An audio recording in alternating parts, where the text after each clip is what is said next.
ZNS Total Sports is brought to you by 4th Terrace Diagnostic Center. Good evening. It's that time for Sports on the Thursday. Your final look. I'm Charles Fisher. Many are still wondering, when will construction resume on the National Baseball Stadium at the Queen Elizabeth Sports Center? Well, we had a chance to put that question to the Minister of Youth, Sports and Culture, the Honorable Michael Pintard.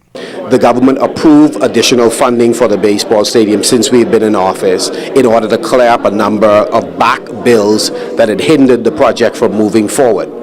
I've asked the Prime Minister, despite the approval to complete the baseball stadium in the present location, to give me an opportunity to put together a business plan and a strategic plan for the development of the baseball stadium.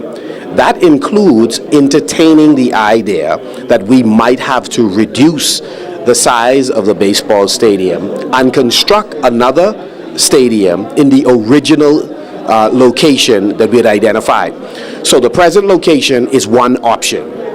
The second option is to go ahead and to construct the stadium in the original location.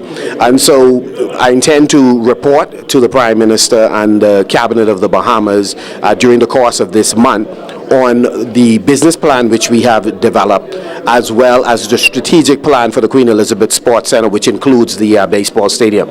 So we are pleased with the progress that is now being made to finally move this process forward. The athletes have been working out for months now as the 45th Bahamas Bodybuilding and Fitness Federation National and Novice Championships are set for this coming Saturday at the Malaya Resort. Federation Public Relations Director Stephen Robinson. We have quite a bit of athletes, some 30 to 40 athletes competing this weekend, and we're expecting to have a very exciting show. Most of the divisions will be contested, from female physique, bikini, female wellness, as well as men's physique, bodybuilding, and also the masters class. This year, we invited quite a bit of charities to our pre-judging as a form of giving back to the community and also to entice those young folks to get involved, not just in bodybuilding, but get involved in the health and the fitness. Judging will be a key issue, and that will fall upon Chief Judge Charles Seeley and crew. The athletes spend a lot of hours preparing their bodies, a lot of monies and times expense in order to create their craft. And it is a duty of the judges on the night in question to be able to look at the quality of muscular development that is on the stage, and that we so choose the best body on stage. We have an array of judges that span from national certification to international certification. And while there is a level of subjectivity in the judging, these persons have been trained, they're very skilled, and they're looking at the athletes probably in a different way that the audience is looking at them. And we judge the athlete from the moment they get on the stage, and we look at the full athlete. And so these persons continue to hone their craft as judges. They attend both national and international events in order to ensure that what we present as judges is the best panel of individuals who can select a winner on that evening. First round of the New Providence Women's Basketball Association playoffs off and running at the Donald Davis Gym. Courtside for the action, Amajon Knowles. Well, after being put off for several days after some communication issues with the venue, the New Providence women's basketball playoffs got underway at the Donald Davis Gym. In the first game, the Foxy's Angels took on the Boomer G Operators. The first half saw the Operators build a sizable lead thanks to some tough physical play and strong interior defense. However, after being down as many as 15, the Angels managed to take the lead down to single digits thanks to some hot outside shooting in the second half. But ultimately, the Operators' paint dominance proved to be too much, winning the game 62-56, thanks in large part to the play of Brittany Harrison, who finished with 12 points and 23 rebounds. Coach Johnny Colmer on the win. Well, what I did after we built a lead, I took my veterans out and I put my next year team for when the veterans retire to get a foot wet in the championship game. And those young girls, they made a run back, so I had to go back to the well and, put it away.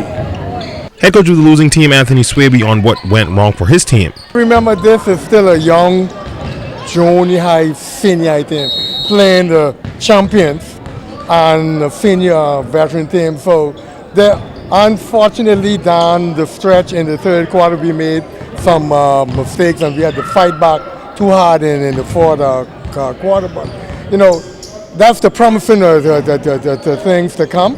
And as long as they stay together with one or two improvements, that can always be the team to reckon with. And for a young team, they gave the championship team a headache. In the second game, the Lady Connectors took on the Lady Cheetahs. In the first half, the Lady Connectors capitalized on some sloppy play from the Cheetahs to get out to a sizable first half lead. However, the Cheetahs tried to make things interesting, but the Connectors managed to close out down the stretch to secure the win 67-57, winning player Ijana Roll. Well, like I said the last time I was on TV, that we just needed our chemistry. We had the pieces. You can see that we put it together. Despite the loss, Cheetahs coach Victor Johnson expects his team to make the necessary adjustments. It's a game we should have won, but we came out flat. We had a lot of, we have some key players missing tonight, and the girls that came off the bench didn't give me their 100% tonight. But we have another game on Thursday. We'll bounce back. The Foxy's Angels and the Johnston's Lady Cheetahs to make the necessary adjustments to tie the series up at 1 game apiece. Both series will resume on Thursday. For ZNS Total Sports, I'm Amajal Knowles. And the Bahamas Football Association getting set to send an under-15 girls team to the Caribbean Football Union qualifiers in August. Kevin Davies has been taking the girls through their workouts. The team has been together for a couple of months now, been going once a week. And actually, as of this week, we're now going to start ramping it up to three days a week. But the girls have really improved over the past couple of months working with them. This has been probably one of the most talented under 15 girls teams that I've had. There are quite a number of players that can potentially make this team, and I think the selection process will be very difficult. This team should be a force to reckon with. Right now, my expectations are pretty high based on the talent that I have. Like I said, this is some of the best talent that I've had in my coaching career at this young age, which is a testament to what the clubs are now doing, improving, working with the younger kids now, and getting them prepared.